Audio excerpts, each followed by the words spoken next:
কথিত আছে যে এক রাজার একমাত্র কন্যা ছিল। রাজা তাকে খুব ভালোবাসতেন এবং তার যত্ন নিতেন আর তার সমস্ত চাওয়া পূরণ করতেন। কিন্তু তিনি সবসময় তাকে জিজ্ঞেস করতেন, আমার চেয়ে উদার কেউ আছে কি? সে তাকে বলতো, হ্যাঁ বাবা, আপনার চেয়ে উদার একজন আছেন। আর যতবারই তিনি প্রশ্নটি পুনরাবৃত্তি করতেন ততবারই সে একই উত্তর দিত, যতক্ষণ না তিনি তার উপর রেগে যান। একদিন রাজা তার মেয়েকে এক ফকিরের সাথে বিয়ে দেওয়ার সিদ্ধান্ত নিলেন, যাতে তার মেয়ে ক্ষুধা এবং দারিদ্র্যের স্বাদ পায় এবং স্বীকার করে যে শুধুমাত্র তার বাবাই তাকে বিলাসিতা এবং আরামের জীবন দিতে পারেন। একদিন এক ফকির সাহায্য চাইতে তার কাছে এলো। রাজা তাকে জিজ্ঞেস করলেন, তুমি কি বিবাহিত? ফকিরটি বলল, না হুজুর, আমি বিবাহিত নই। রাজা তাকে বললেন, আমি আমার মেয়ের সাথে তোমার বিয়ে দেব। রাজার কথায় ফকিরটি অবাক হয়ে গেল এবং বলল, কিন্তু আপনার মেয়েকে বিয়ে করার মতো কিছুই আমার কাছে নেই। রাজা তাকে আশ্বস্ত করলেন যে তিনি কোনো প্রতিদান ছাড়াই তার মেয়ের সাথে তার বিয়ে দেবেন এবং সে শুধু তার পোশাক পরেই তার সাথে যাবে। আর সত্যি রাজকুমারী কোনো জাঁকজমক বা উৎসব ছাড়াই ফকিরটিকে বিয়ে করল। তারপর সে শুধু তার পোশাকের পুটলি নিয়ে স্বামীর সাথে প্রাসাদ থেকে বেরিয়ে গেল।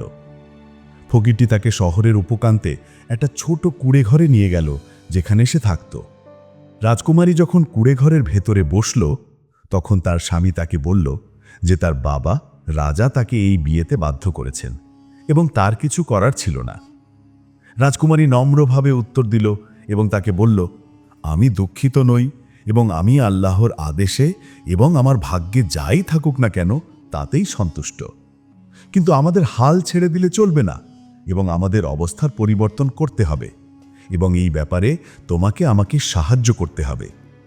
তারপর সে তার পরা একটি আংটি তাকে দিয়ে বলল, যাও, এই আংটিকে বিক্রি করে এই কুঁড়েঘরের চেয়ে ভালো একটা ছোট বাড়ি আমাদের জন্য ভাড়া করো। ফকিরটি আংটি বিক্রি করে একটা ছোট বাড়ি ভাড়া করল। তারপর সে ও তার স্ত্রী নতুন বাড়িতে চলে গেল। এরপর রাজকুমারী তার কিছু পোশাক স্বামীকে দিয়ে বলল, যাও, এই পোশাকগুলো বিক্রি করে আমাদের জন্য খাবার কিনে আনো, কারণ আমাদের খাওয়ার মতো কিছুই নেই। ফকিরটি গিয়ে পোশাকগুলো বিক্রি করে তার দাম দিয়ে খাবার কিনে আনলো। খাবার খেতে বসার সময় রাজকুমারী তার স্বামীকে বলল, তোমার একটা কাজ খোঁজা উচিত, কারণ বিক্রি করার মতো আমার কাছে আর কিছুই নেই। ফকিরটি তার দারিদ্র্য এবং অসহায়ত্বের জন্য দুঃখিত হয়ে বাড়ি থেকে বেরিয়ে গেল। পথে সে এক বৃদ্ধ লোকের পাশ দিয়ে গেল, যিনি একটা গাছের নিচে বসেছিলেন। সে চিন্তিত হয়ে তার পাশে বসল এবং তাকে তার গল্প বলল এবং তার কাছে সাহায্য চাইল। বৃদ্ধ লোকটি তার গল্পে অবাক হয়ে তাকে বলল, তোমাকে সাহায্য করার মতো কিছুই আমার কাছে নেই, কিন্তু আমি তোমাকে 3টি উপদেশ দেব, যা হয়তো তোমার জীবনে কাজে লাগবে এবং সাহায্য করবে। আর এটাই আমার কাছে যা আছে। প্রথম উপদেশ, যে তোমাকে বিশ্বাস করে তার সাথে বিশ্বাসঘাতকতা করো না। দ্বিতীয় উপদেশ, আনন্দ এবং খুশির মুহূর্ত কখনো হাতছাড়া করো না। আর তৃতীয় এবং সবচেয়ে গুরুত্বপূর্ণ উপদেশটি হল, সততা তোমাকে রক্ষা করবে। তারপর তিনি তাকে বললেন, এই উপদেশগুলো ভালোভাবে মনে রেখো, কারণ হয়তো এর মধ্যেই কোনো একটি তোমাকে আসন্ন বিপদ থেকে রক্ষা করবে। ফকিরটি তাকে তার উপদেশের জন্য ধন্যবাদ জানালো। তারপর তাকে ছেড়ে অন্য কোথাও কাজের সন্ধানে চলে গেল। পথে সে এক লোকের সাথে দেখা করে কাজের কথা জিজ্ঞেস করল। লোকটি তাকে এমন একটা জায়গার কথা বলল, যেখানে কাজ করতে ইচ্ছুক সবাই যায়। সকালের প্রথম কয়েক ঘন্টার মধ্যে কাজের মালিকরা এসে সমস্ত শ্রমিকদের নিয়ে গেল। সে ছাড়া আর কেউ রইল না। সে হতাশ হয়ে প্রায় খালি হাতে বাড়ি ফিরেই যাচ্ছিল। অবশেষে এক ব্যক্তি তার কাছে এসে বলল, আমি চাই তুমি আমার সাথে শ্রমিকদের তত্ত্বাবধায়ক হিসেবে কাজ করো, যদি তুমি চাও। যুবকটি লোকটির কথা শুনে খুশি হলো এবং তার সাথে গেল। সে মাঠে শ্রমিকদের দেখাশোনা করতে লাগলো এবং তাদের যা প্রয়োজন তা এনে দিত। সপ্তাহের শেষে সে মালিকের কাছ থেকে টাকা নিয়ে শ্রমিকদের মধ্যে বিতরণ করত। কিন্তু প্রায়শই তাকে মালিকের বাড়িতে রাত কাটাতে হতো, যাতে খুব সকালে উঠে শ্রমিকদের তত্ত্বাবধান করতে পারে। এতে মালিক তার উপর ভরসা করতে শুরু করলো এবং তাকে তার কাছের লোকদের একজন করে নিল। লোকটির স্ত্রী তার যত্ন নিতে লাগলো এবং তাকে খাবার পরিবেশন করত। একদিন মালিক তাকে বলল যে তাকে কয়েকদিনের জন্য সফরে যেতে হবে এবং তাকে শ্রমিকদের দেখাশোনা করার দায়িত্ব দিল এবং তাকে পুরো বাড়ির দায়িত্বও দিল। মালিক তাকে তার স্ত্রীর জন্য বাজার থেকে যা যা প্রয়োজন তা আনতে বলল এবং তাকে বাড়ির বাগানের একটি ঘরে থাকতে বলল, যাতে সে কাজের কাছাকাছি থাকতে পারে। দিন কেটে গেল। ফকিরটি লোকটির বাড়িতে অত্যন্ত নিষ্ঠা ও সততার সাথে তার কাজ করতে লাগল। শ্রমিকদের তত্ত্বাবধান করত এবং মালিকের স্ত্রীর জন্য বাজার থেকে যা প্রয়োজন তা এনে দিত। একদিন ফকিরটি তার কাজ তাড়াতাড়ি শেষ করে ফেলল, তাই সে বাড়িতে ফিরে তার ঘরে বসে ক্লান্তি দূর করতে গেল। সে লোকটির স্ত্রীর চিৎকার শুনতে পেল, যে চিৎকার করে বলছিল, বাড়ির চারপাশে একটি সাপ ঘুরছে। সে তার দিকে ছুটে গেল এবং একটি লাঠি নিয়ে সাপটিকে মেরে ফেলল। মহিলাটি তার সাহসে মুগ্ধ হয়ে গেল এবং তার দিকে হেসে তাকে আলিঙ্গন করতে চাইল। তখন তার বৃদ্ধের প্রথম উপদেশটি মনে পড়ল, যে তোমাকে বিশ্বাস করে তার সাথে বিশ্বাসঘাতকতা করো না, যদি না তুমি নিজেও একজন বিশ্বাসঘাতক হও। সে পিছিয়ে গেল এবং মহিলার কাছ থেকে দূরে সরে গেল। তারপর তাকে ছেড়ে তার ঘরে চলে গেল। খুব ভোরে যুবকটি তার কাজে গেল। যখন মালিক সফর থেকে ফিরে এলো, সে তার স্ত্রীর সাথে বসে তার খোঁজ খবর নিল এবং কাজ এবং যুবকটির সম্পর্কে জিজ্ঞেস করল। সে যুবকটির বিরুদ্ধে বিশ্বাসঘাতকতার অভিযোগ আনল এবং বলল যে সে তার সাথে অশালীন আচরণ করতে চেয়েছিল। লোকটি প্রচণ্ড রেগে গিয়ে মাঠে গেল। সে যুবকটিকে শ্রমিকদের তত্ত্বাবধান করতে দেখল। সে তাকে ভালোভাবে অভ্যর্থনা জানালো এবং জড়িয়ে ধরল, কিন্তু তাকে কিছুই বলল না। তারপর সে তাকে একটি বন্ধ চিঠি দিয়ে তার এক বন্ধুর কাছে পৌঁছে দিতে বলল, যার একটি কয়লার চুল্লি ছিল।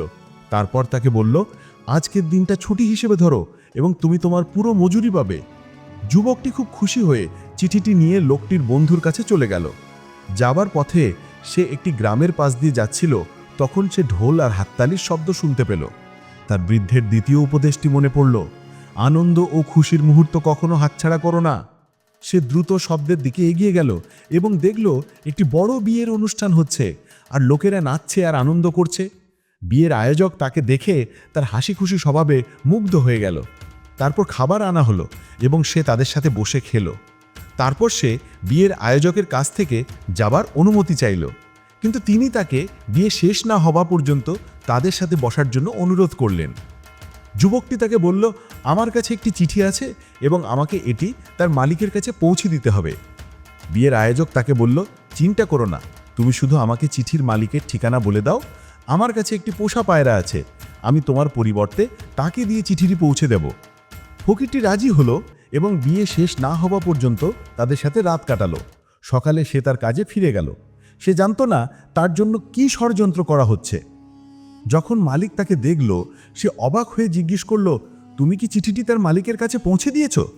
ফকিরটি তাকে যা ঘটেছে তা বলল। এতে মালিক অবাক হয়ে গেল এবং বুঝতে পারল যে তার স্ত্রী তার বিরুদ্ধে যে অভিযোগ এনেছিল তা থেকে সে নির্দোষ। সে তার সাথে যা করেছে তার জন্য অনুতপ্ত হলো। তারপর সে তাকে বলল, তুমি কি জানো যে চিঠিতে লেখা ছিল যেন চিঠির বাহককে কয়লার চুল্লিতে ফেলে দেওয়া হয়, যাতে তার কোনো চিহ্ন না থাকে? কিন্তু এখন আমি তোমার নির্দোষিতা এবং আমার স্ত্রীর কুমতলব সম্পর্কে নিশ্চিত হয়েছি। তারপর সে তার পকেট থেকে একটি মুদ্রার থলে বের করে তাকে বলল, আমাকে ক্ষমা করো এবং আমার কাছ থেকে এই মুদ্রাগুলো গ্রহণ করো। ফকিরটি তা প্রত্যাখ্যান করল। অনেক অনুরোধের পর ফকিরটি মুদ্রা নিয়ে তার বাড়ি আর স্ত্রীর কাছে ফিরে গেল। স্ত্রী দীর্ঘ অনুপস্থিতির পর তাকে ফিরে পেয়ে খুশি হলো। ফকিরটি মুদ্রার থলেটি তার সামনে রেখে তার সাথে যা যা ঘটেছে তা বলল। তার স্ত্রী তাকে বলল, তুমি আর সেই কাজে যেও না, কারণ লোকটির স্ত্রী, যার রহস্য ফাঁস হয়ে গেছে, সে তোমাকে ছেড়ে দেবে না এবং হয়তো এখন তোমার জন্য অন্য কোনো ষড়যন্ত্র করবে। পরের দিন সকালে লোকটি অন্য কাজের সন্ধানে বেরিয়ে পড়ল এবং অপেক্ষা করতে লাগলো, যতক্ষণ না এক ব্যক্তি তার কাছে এসে বলল, তুমি কি গাধাদের জল খাওয়ানোর কাজ করবে? ফকিরটি বলল, হ্যাঁ করব। সে লোকটির সাথে একটি বড় উপত্যকায় গেল, যেখানে অনেক গাধা ছিল, যারা পাহাড় থেকে কাটা পাথর বহন করছিল। ফকিরটির কাজ ছিল গাধাদের নিয়ে উপত্যকা থেকে দূরে একটি হ্রদে যাওয়া এবং তাদের জল খাওয়ানো। ফকিরটি সেখানে পৌঁছে গাধাদের হ্রদ থেকে পানি খেতে দিল। সেখানে সে হ্রদের পাশে একটি গুহা দেখতে পেল। সে সূর্যের তাপ থেকে বাঁচতে এবং গাধাদের পানি খাওয়া শেষ হওয়া পর্যন্ত কিছুক্ষণ বিশ্রাম নিতে গুহার ভেতরে গেল। গুহার ভেতরে বসে থাকার সময় সে তার পাশে অন্ধকারে জ্বলজ্বল করা একটি মূল্যবান রত্ন দেখতে পেল। সে সেটি তুলে নিল এবং তার মন আনন্দ ও খুশিতে ভরে গেল। সে বিশ্বাসই করতে পারছিল না যে সে অবশেষে দারিদ্র্য থেকে মুক্তি পাবে। কিন্তু হঠাৎ এক বিশাল এবং ভয়ঙ্কর চেহারার দৈত্য তার সামনে আবির্ভূত হল এবং তাকে বলল, হে যুবক, তুমি এখানে কি করে এলে? যুবকটি ভয় পেয়ে কাঁপতে লাগল। তারপর সে দৈত্যটিকে তার গল্প বলল এবং জানালো যে সে গরম থেকে বাঁচতে ও গাধাদের পানি খাওয়াতে গুহায় প্রবেশ করেছে। দৈত্যটি হঠাৎ কেঁদে ফেলল। যুবকটি তাকে বলল, হে দৈত্য, তুমি কাঁদছ কেন? দৈত্যটি বলল, জিনের রানী আমাকে একটা মূল্যবান রত্ন খুঁজতে পাঠিয়েছেন, যা তার কাছ থেকে হারিয়ে গেছে, আর আমি 3 দিন ধরে এই জায়গায় খুঁজছি, কিন্তু তা পাইনি। যুবকটি কিছুক্ষণ ভাবল এবং মনে মনে বলল, যদি আমি তাকে সত্যিটা বলি, তবে সে আমার কাছ থেকে রত্নটি নিয়ে যাবে এবং আমি আগের মতো গরিব হয়ে যাব। কিন্তু তার বৃদ্ধের তৃতীয় উপদেশটি মনে পড়ল, সততা তোমাকে রক্ষা করবে। সে দৈত্যটিকে বলল, দুঃখ করো না, তুমি যে রত্নটি খুঁজছ তা আমি পেয়েছি এবং সেটি আমার কাছেই আছে। তারপর সে সেটি বের করে তাকে দিল। দৈত্যটি হেসে তাকে বলল, এটা একটা পরীক্ষা ছিল, আর যদি তুমি আমার সাথে মিথ্যা বলতে, আমি সঙ্গে সঙ্গে তোমার মাথা কেটে ফেলতাম। তারপর সে বলল, রত্নটি নিজের কাছে রাখো, এবং তার সততার পুরস্কার হিসেবে তাকে আরেকটি থলে ভর্তি হীরে বের করে দিল। তারপর তার সামনে থেকে অদৃশ্য হয়ে গেল। ফকিরটি দ্রুত বেরিয়ে এসে গাধাদের তাড়িয়ে তাদের মালিকের কাছে ফিরিয়ে দিল। তারপর তার মজুরি না নিয়েই চলে গেল। সে দ্রুত তার স্ত্রীর কাছে গিয়ে তার সামনে হীরের থলেটি রাখল। স্ত্রী অত্যন্ত আনন্দিত হয়ে তাকে জিজ্ঞেস করল, তুমি এসব কোথা থেকে পেলে? সে তাকে দৈত্যের গল্প বলল। স্ত্রী গল্পটি শুনে খুব অবাক হল। তার স্ত্রী তাকে বলল, আমি তোমাকে পরামর্শ দিচ্ছি, এই হীরেগুলোর কিছু অংশ বিক্রি করে ব্যবসায় নামো, এবং আজ থেকে তুমি আর কারো অধীনে কাজ করবে না, তোমার নিজের কাজ হবে। যুবকটি তার স্ত্রীর কথা শুনল এবং ব্যবসায় নামল। আল্লাহ তাকে কাজে সাফল্য দিলেন এবং তার সম্পদ বেড়ে গেল, এমনকি সে বড় ব্যবসায়ীদের একজন হয়ে উঠল। তার স্ত্রী তাকে তার বাবা রাজার প্রাসাদের সামনে একটি প্রাসাদ তৈরি করার পরামর্শ দিল। আর সত্যিই তার স্বামী রাজার প্রাসাদের সামনে একটি সুন্দর প্রাসাদ তৈরি করল। একদিন রাজা প্রাসাদের মালিক সম্পর্কে জিজ্ঞেস করলেন। তারা তাকে বলল, এটি শহরের সবচেয়ে বড় ব্যবসায়ীর প্রাসাদ। রাজা তার সাথে পরিচিত হওয়ার জন্য তাকে ডেকে পাঠালেন। ফকিরটি তার কাছে গেল এবং তার সাথে বসল, কিন্তু তার চেহারা এবং পোশাক বদলে যাওয়ায় রাজা তাকে চিনতে পারলেন না। ফকিরটি তাকে তার প্রাসাদে একসাথে খাবার খাওয়ার জন্য আমন্ত্রণ জানালো এবং রাজা তাকে কথা দিলেন। নির্ধারিত সময়ে রাজা ফকিরের প্রাসাদে গেলেন। রাজার মেয়ে তার বাবার জন্য সবচেয়ে সুস্বাদু খাবার তৈরি করেছিল এবং তার জন্য তার প্রিয় বিশেষ স্যুপের বাটি প্রস্তুত করেছিল, যা তিনি খুব পছন্দ করতেন এবং খেতে চাইতেন। রাজা যখন এলেন, তিনি প্রাসাদ দেখে মুগ্ধ হলেন, যেমনটা তিনি খাবারের টেবিলের সুন্দর সজ্জা দেখে মুগ্ধ হয়েছিলেন। যখন তিনি স্যুপের বাটি দেখলেন এবং তা থেকে খেলেন, তিনি বললেন, এই বাটিটি আমার মেয়ে আমার জন্য প্রস্তুত করত, যেন এটি সেই তৈরি করেছে। তার মেয়ে তার সামনে এসে বলল, হ্যাঁ বাবা, এটা আমি তৈরি করেছি, আর এই লোকটি আমার স্বামী, সেই ফকির। রাজা অবিশ্বাসের দৃষ্টিতে তার দিকে তাকালেন, তারপর কেঁদে ফেললেন এবং তাকে জড়িয়ে ধরলেন। সে যে প্রাচুর্য ও কল্যাণের মধ্যে আছে তা দেখে তিনি খুশি হলেন। তারপর তিনি তার পাশে বসে তাকে জিজ্ঞেস করলেন, এই রাজ্যে কি আমার চেয়ে বেশি উদার কেউ আছে? সে তাকে বলল, হ্যাঁ বাবা। তিনি বললেন, তুমি কি এখনো তোমার কথায় অটল? তাহলে সে কে? তার মেয়ে তাকে বলল, তিনি হলেন আল্লাহ, বিশ্বজগতের প্রতিপালক এবং সর্বে বড় দাতা। রাজা কেঁদে ফেললেন এবং তাকে বললেন, তুমি ঠিক বলেছ আমার মেয়ে, হ্যাঁ, আল্লাহই সর্বে বড় দাতা। তারপর রাজা তার মেয়ের কাছে তার সাথে যা করেছেন এবং সে যে কষ্ট ও যন্ত্রণা ভোগ করেছে তার জন্য ক্ষমা চাইলেন এবং তাকে ক্ষমা করে দেবার জন্য অনুরোধ করলেন। তারপর তিনি তাদের ছেড়ে তার প্রাসাদে ফিরে গেলেন, যা করেছেন তার জন্য অনুতপ্ত হয়ে। রাজার মেয়ে তার স্বামীর সাথে সুখে ও শান্তিতে বসবাস করতে লাগল, কারণ সে তার বাবাকে প্রমাণ করেছিল যে আল্লাহই সর্বে বড় দাতা, যিনি তার বান্দাদের প্রতি উদারতা ও দানশীলতায় অনুগ্রহ করেন। আর তিনিই একমাত্র যিনি অবস্থার পরিবর্তন ও বদল করতে সক্ষম। এখানেই আজকের গল্প শেষ হলো। আপনারা আল্লাহর নিরাপত্তায় থাকুন এবং আল্লাহর রাসূলের প্রতি দরুদ ও সালাম পাঠাতে ভুলবেন না। আশা করি এই গল্পটি আপনার ভালো লেগেছে। যদি আপনারা আরও এমন গল্প শুনতে পছন্দ করেন, তবে আমাদের চ্যানেল ন্যায়ের পথে সাবস্ক্রাইব করে বেল আইকনটি চাপুন, যেন ভিডিওটি সবার আগে আপনার কাছে পৌঁছায়। আপনাদের সহযোগিতার জন্য ধন্যবাদ।